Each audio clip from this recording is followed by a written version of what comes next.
আসসালামু আলাইকুম প্রিয় শিক্ষার্থীরা, তোমরা কেমন আছো? আশা করি ভালোই আছো। তো আজকে তোমাদের সামনে আরেকটি নতুন ক্লাস নিয়ে উপস্থিত হয়েছি। ক্লাসটি খুবই গুরুত্বপূর্ণ, সেটি হলো টেন্স বা ক্রিয়ার কাল। ইংরেজি গ্রামারের একটি গুরুত্বপূর্ণ অংশ হলো এই টেন্স। আজকে এই টেন্স নিয়ে আমি আলোচনা করব। তো প্রথমেই বলে দিচ্ছি, আলোচনা করব টেন্সের উৎপত্তি বিকাশ নিয়ে, তারপরে আলোচনা করব টেন্সের প্রকারভেদ নিয়ে, তারপর টেন্স ও অক্সিলারি ভার্ব সমূহ কি কি এই পর্যন্ত আলোচনা করব। তারপরে পর্যায়ক্রমিকভাবে বাকি টেন্সগুলি ধারাবাহিকভাবে আমি ক্লাস দেব। আমার ইউটিউব চ্যানেলের প্লেলিস্টে তোমরা পাবে। তো আশা করি ক্লাসগুলি মনোযোগ দিয়ে দেখবে এবং লাইক, কমেন্ট এবং বেশি বেশি করে শেয়ার করবে। তো ক্লাসে চলে যাচ্ছি। টেন্স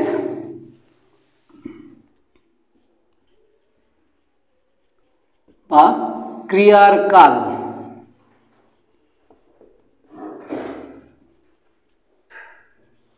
প্রথমে জেনে নেই টেন্সের উৎপত্তি সম্পর্কে।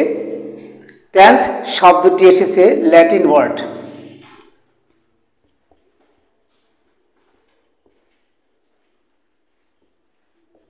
টেন্স শব্দটি ল্যাটিন ওয়ার্ড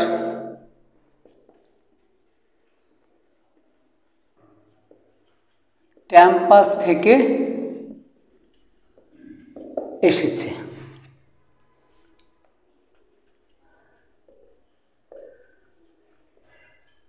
ল্যাটিন ওয়ার্ড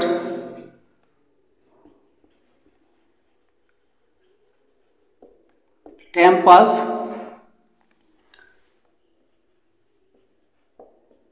এর অর্থ টাইম, সময় বা কাল। আবার অনেকের মতে টেন্স শব্দটি এসেছে ফ্রেঞ্চ ওয়ার্ড টেন্স থেকে।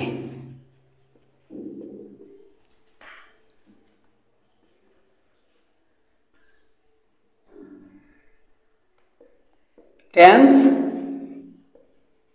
শব্দের অর্থ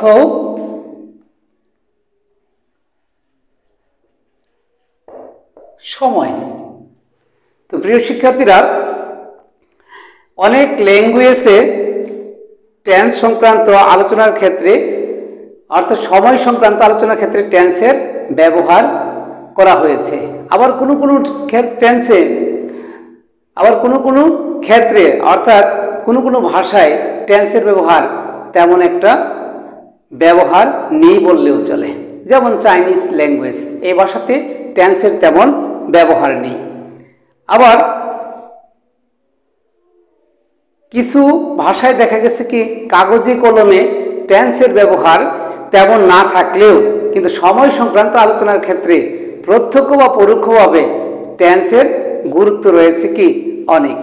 তার মধ্যে ইংরেজি ভাষার মধ্যে টেন্সের আলোচনা বা টেন্সের গুরুত্ব হলো সবচেয়ে বেশি। যেমন টেন্সকে ইংরেজি ভাষায় বলা হয়ে থাকে soul of English language. Soul of English language. এটা কোন ক্ষেত্রে? ইংরেজি ভাষার ক্ষেত্রে, অর্থাৎ ইংরেজি ভাষার প্রাণ বলা হয়ে থাকে টেন্সকে।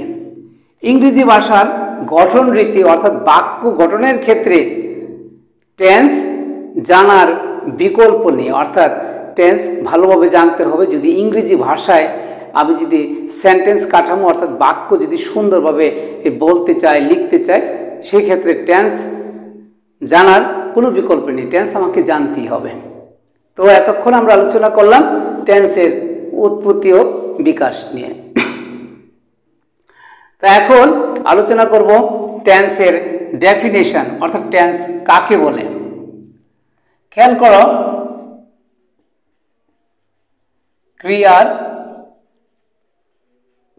কার্য সম্পাদনের সময়কে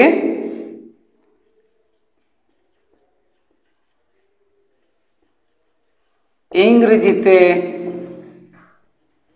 টেন্স বলে, বাংলায় বলে কাল। আর এই টেন্স ইংরেজিতে প্রধানত 3 প্রকার।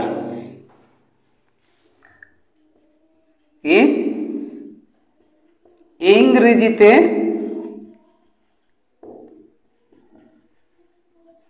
টেন্স কত প্রকার? 3 প্রকার। যথা 1 প্রেজেন্ট টেন্স অর্থাৎ বর্তমান কাল, যে ভার্ব এর কাজ বর্তমান সময়কে নির্দেশ করে বা বোঝায়, তাকে প্রেজেন্ট টেন্স বলে। যেমন আই প্লে ফুটবল, তারপর পাস্ট টেন্স,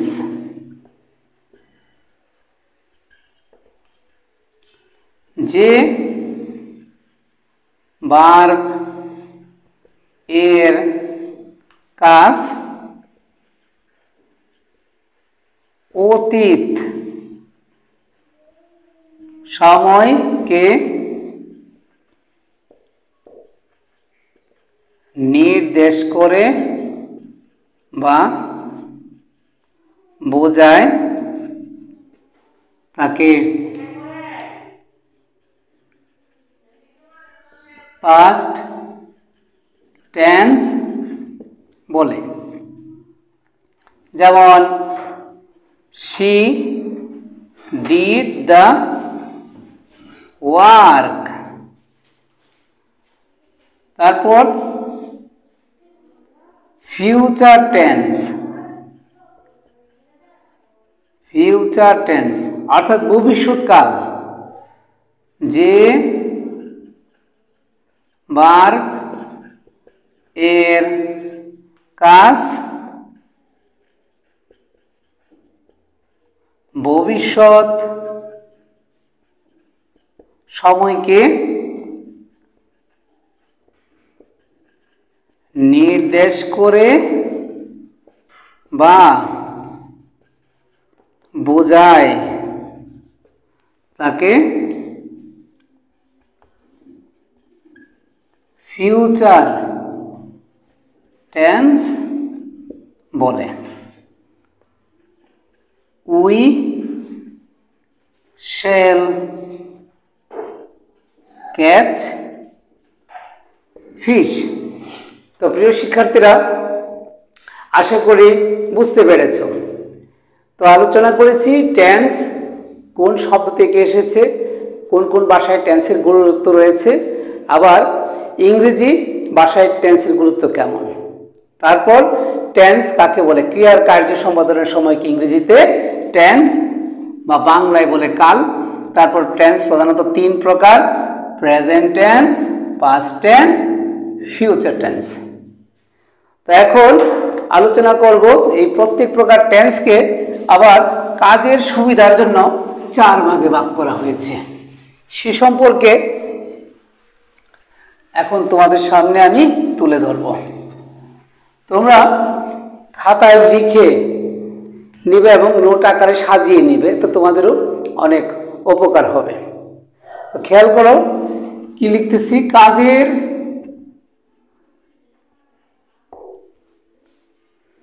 সময়কে সময়কে ক্লিয়ারলি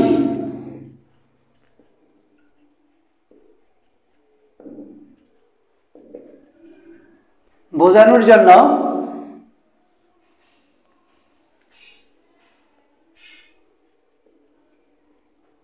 প্রত্যেক প্রকার টেন্সকে আবার 4 ভাগে ভাগ করা হয়েছে। যেমন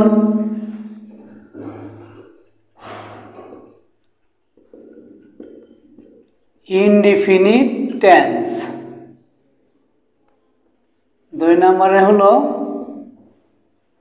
কন্টিনিউয়াস টেন্স, 3 নম্বরে হলো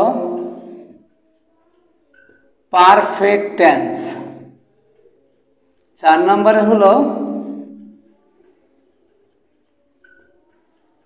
পারফেক্ট কন্টিনিউয়াস টেন্স। তো প্রিয় শিক্ষার্থীরা, ইতিপূর্বে আলোচনা করেছি টেন্স প্রধানত 3 প্রকার, যেমন present tense, past tense, future tense. এখন আমি যদি এই 4টার আগে যদি যুক্ত করি প্রেজেন্ট, তাহলে হবে present indefinite, present continuous, present perfect continuous. যদি পাস্ট যুক্ত করি past indefinite, past continuous, past perfect continuous.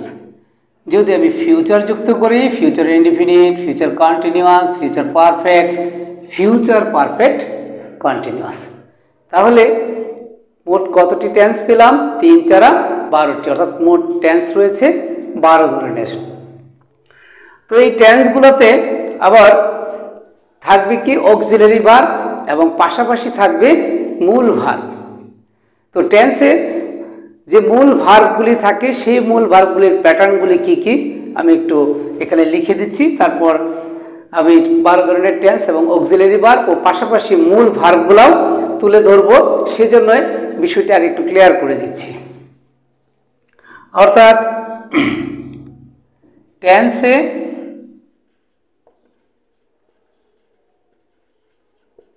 ব্যবহৃত ভার্ব এর রূপ, অর্থাৎ কিসের? মূল ভার্বের রূপ। যেমন প্রেজেন্ট ফর্ম, এটাকে আমি চিহ্নিত করব B1 দিয়ে। তারপরে পাস্ট ফর্ম, এটা কিন্তু ফ্রম না, ফর্ম, এটাকে চিহ্নিত করব B2 দিয়ে। তারপরে রয়েছে কি পাস্ট পার্টিসিপল, এটাকে চিহ্নিত করব আমি B3 দিয়ে। আরেকটি রয়েছে প্রেজেন্ট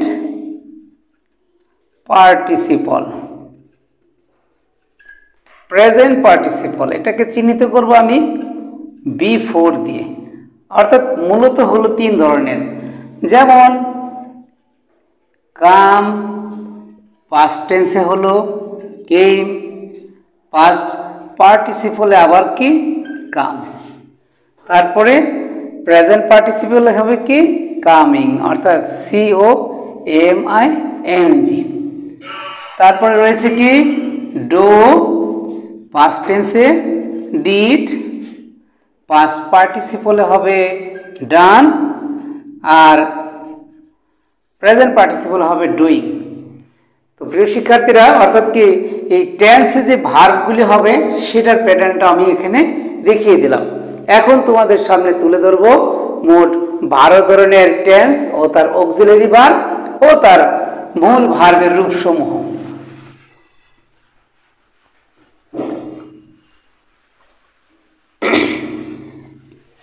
খেয়াল করো বিষয়টিকে,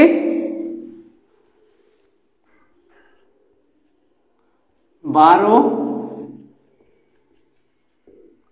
ধরনের tense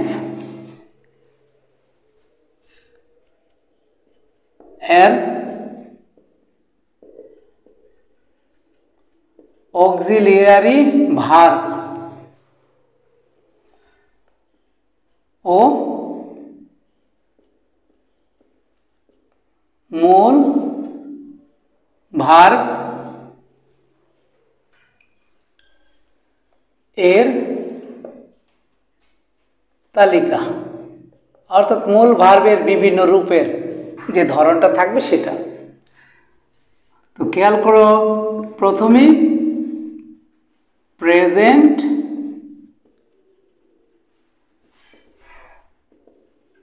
indefinite tense. Present indefinite tense, এই টেন্সের অক্সিলারি ভার্ব হলো ডো ডাস আর মূল ভার্ব হলো বি ওয়ান। অর্থাৎ একটু আগে কিন্তু আমি এখানে কিন্তু কি প্রিভিয়াসলি আলোচনা করেছি, বি ওয়ান বলতে ভার্বের প্রেজেন্ট ফর্মকে বোঝানো হয়েছে। তারপর present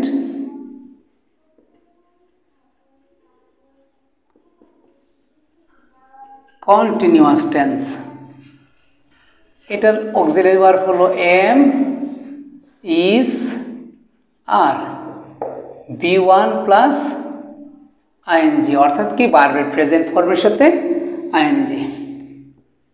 3 number present perfect tense. Perfect টেন্সের অক্সিলারি ভার্ব হলো হ্যাভ অথবা হ্যাজ, মূল ভার্ব হলো বি থ্রি অর্থাৎ past participle form. 4 number present perfect continuous tense. Auxiliary verb হলো have been oblique has been. আর কন্টিনিউয়াস হলে একটা জিনিস মিল পাবে, সেটি হলো কি ভার্বের প্রেজেন্ট ফর্মের সাথে, অর্থাৎ B one plus ING. 5 number tense হলো পাস্ট ইনডিফিনিট টেন্স। এটার অক্সিলারি ভার্ব হলো ডিড, মূল ভার্ব প্রেজেন্ট ফর্ম। তবে এখানে একটা শর্ত আছে, এই টেন্সের শুধুমাত্র অ্যাফার্মেটিভ, অর্থাৎ একটি বাক্যকে মোট 4টি কাঠামোতে নেওয়া যায়, affirmative, negative, interrogative, interrogative negative. অর্থাৎ অ্যাফার্মেটিভ ফর্মে এই টেন্সে ভার্বের পাস্ট ফর্ম হবে, শুধুমাত্র অ্যাফার্মেটিভ ফর্মে হবে কি ভার্বের পাস্ট ফর্ম। অর্থাৎ ভার্বের পাস্ট ফর্ম একটা টেন্সের একটা ফর্মে বসে, একটা টেন্স পাস্ট ইনডিফিনিট আর একটা ফর্ম হলো অ্যাফার্মেটিভ, আর বাকি সকল ফর্মে কিন্তু হবে কি বি ওয়ান, অর্থাৎ অক্সিলারি ভার্ব বসবে, তারপরে ভার্বের প্রেজেন্ট ফর্ম বসবে।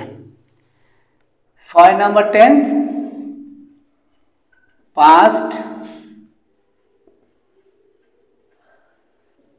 Continuous tense.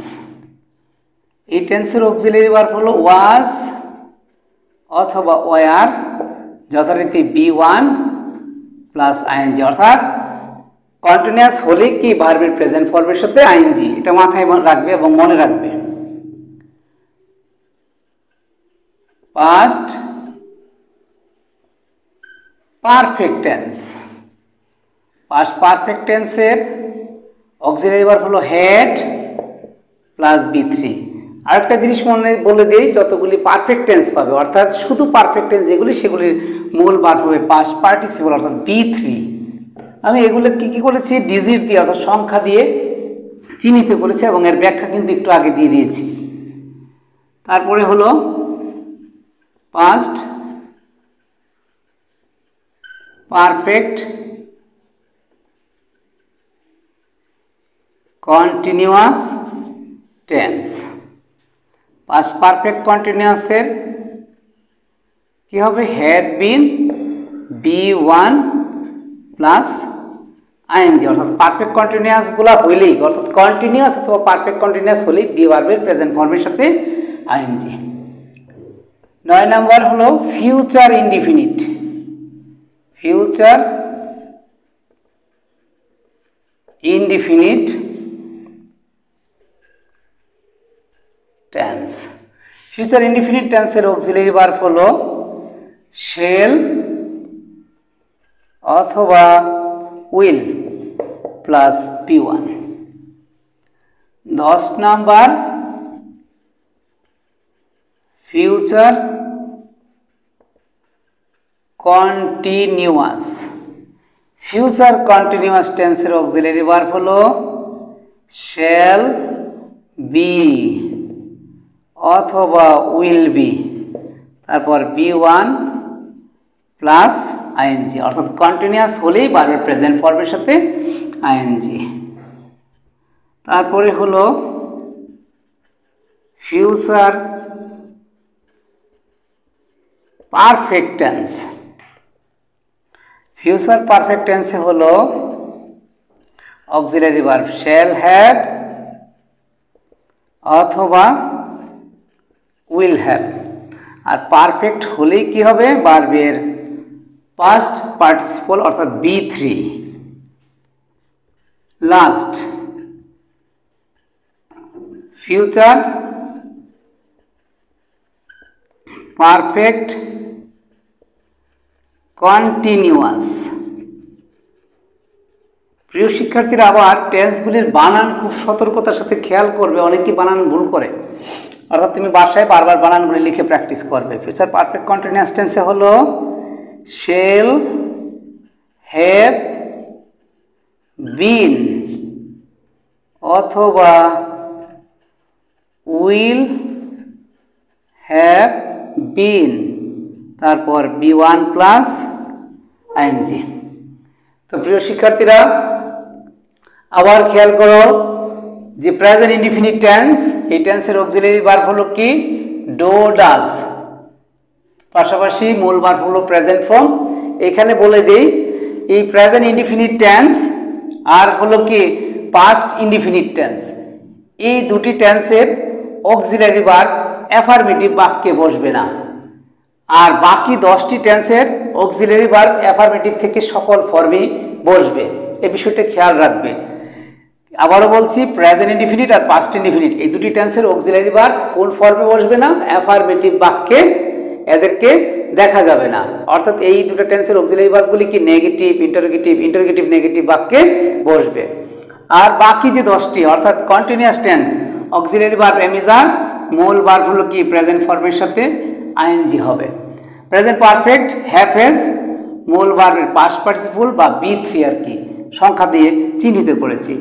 তারপরে কি present perfect continuous auxiliary verb have been has been, কিন্তু মূল ভার্ব হলো কি B1 প্লাস আইএনজি। আর past indefinite did plus B1, এটা কখন বসবে, নেগেটিভ ইন্টারোগেটিভ থেকে, কিন্তু অ্যাফারমেটিভে হবে কি B2, অর্থাৎ ভার্বের পাস্ট ফর্ম একটা টেন্সের একটা ফর্মে বসে। Past continuous tense auxiliary verb was were, আবার কি মূল ভার্বের প্রেজেন্ট ফর্মের সাথে ING. Past perfect auxiliary verb had, মূল ভার্বের পাস্ট পার্টিসিপল ফর্ম বসবে। Past perfect continuous auxiliary verb had been, তারপর কি ভার্বের প্রেজেন্ট ফর্মের সাথে আইএনজি হবে, অর্থাৎ B1 plus ING. Future indefinite shall will plus B1, কি শ্যাল উইল প্লাস B1।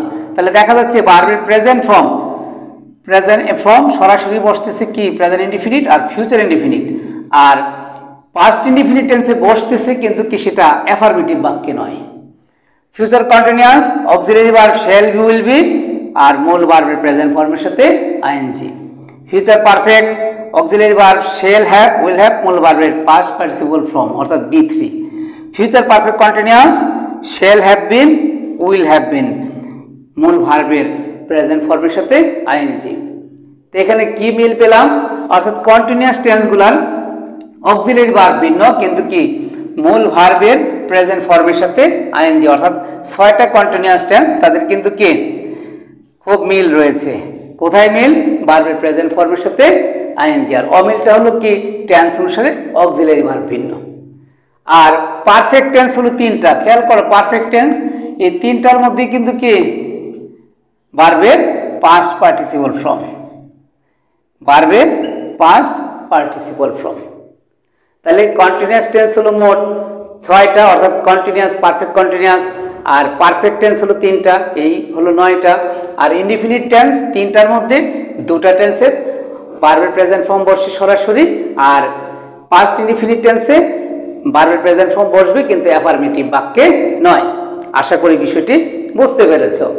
আর এই যে চার্টটা তুমি যদি ভালো করে মুখস্থ করে নাও, অর্থাৎ ভালো করে যদি তুমি বুঝে ফেলো, তাহলে কিন্তু কি তুমি তোমার পাঠ্য বই থেকে তুমি বাক্য চিহ্নিত করতে পারবে, আজকে থেকে চিহ্নিত করতে পারবে। একটু ভালো করে বুঝে তুমি কি করবে, বইটা খুলে দেখবে, মানে কি যে বাক্যটা কোন বাক্যের মধ্যে কি অক্সিলারি ভার্ব আছে কিনা।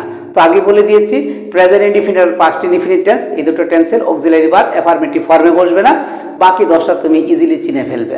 অর্থাৎ তোমার অক্সিলারি ভার্বটা কিন্তু ব্রেনে থাকতে হবে, অর্থাৎ মেমোরিতে ক্যাচ করে ফেলবে, যাতে কি দেখলেই তুমি যাতে বুঝতে পারো যে কি এটা এই টেন্সে আছে, এই বাক্যটা এই টেন্সে আছে। অর্থাৎ আমি বাক্যের কাঠামো দেখেই বুঝে ফেলবো যেটা কি এই টেন্সে রয়েছে। এখন আমি কয়েকটি উদাহরণ তোমাদেরকে দেখাবো। তো আবারও বলে দিচ্ছি যে present indefinite tense do does, present continuous am is are, present perfect have has, present perfect continuous have been has been, past indefinite tense did, past continuous was were, past perfect had, past perfect continuous had been, future indefinite shall will, future continuous shall be will be, future perfect shall have will have, future perfect continuous shall have been will have been। অর্থাৎ এখন আমি তোমাদেরকে এই টেন্সের কয়েকটি বাক্য লিখবো, যাদেরকে দেখাবো যে তুমি কিভাবে বাক্যের অর্থাৎ ইংরেজি বাক্য পড়েই তুমি বুঝে ফেলতে পারবে যে কি এই বাক্যটি এই টেন্সের মধ্যে রয়েছে। যেমন he is writing a letter. খেয়াল করো এখানে ইজ একটু আগে দেখেছি এম ইজ আর এখানে ভার্বের প্রেজেন্ট ফর্মের সাথে আইএনজি, অর্থাৎ বি1 প্লাস আইএনজি। আবার you had finished the work. Had past perfect টেন্সের অক্সিলারি ভার্ব, ফিনিশড অর্থাৎ বি3, অর্থাৎ কি এটা হলো কি ভার্বের পাস্ট পার্টিসিপল ফর্ম, অর্থাৎ অক্সিলারি ভার্ব দিয়ে তুমি চিনে ফেলেছো। হ্যাড কোন টেন্সের অক্সিলারি ভার্ব? পাস্ট পারফেক্ট টেন্সের। আবার যদি এরকম থাকে করিম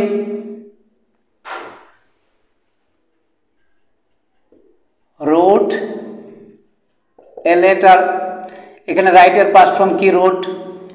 আমি ক্লাসের মধ্যেই কিন্তু বলেছি ভার্বের পাস্ট ফর্ম একটা টেন্সের একটা ফর্মে বসে, সেটা কি সেটা হলো কি এই পাস্ট ইনডিফিনিট টেন্স। আর এই বাক্যটা কিন্তু অ্যাফার্মেটিভ, শুধুমাত্র অ্যাফার্মেটিভ ফর্মেই কিন্তু কি ভার্বের পাস্ট ফর্ম বসবে। আবার এই বাক্যটাকে যদি আমি নেগেটিভ দেখি তাহলে কি হবে, পাস্ট ইনডিফিনিট টেন্সের অক্সিলারি ভার্ব কি ডিড, তারপরে নট, আর রোটের প্রেজেন্ট ফর্ম কি right.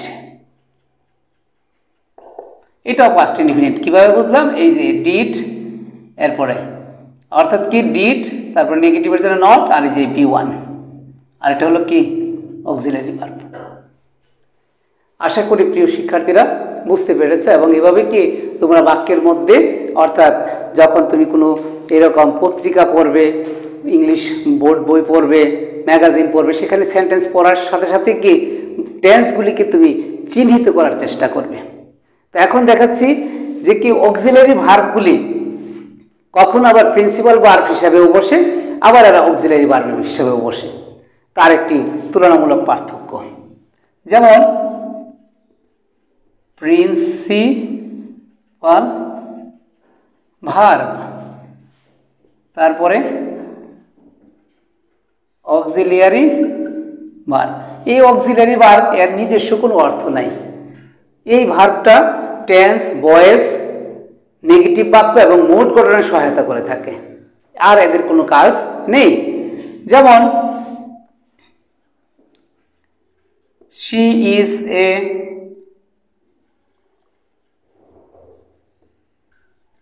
beautiful girl,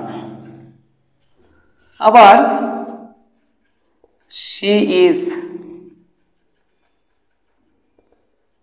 drawing a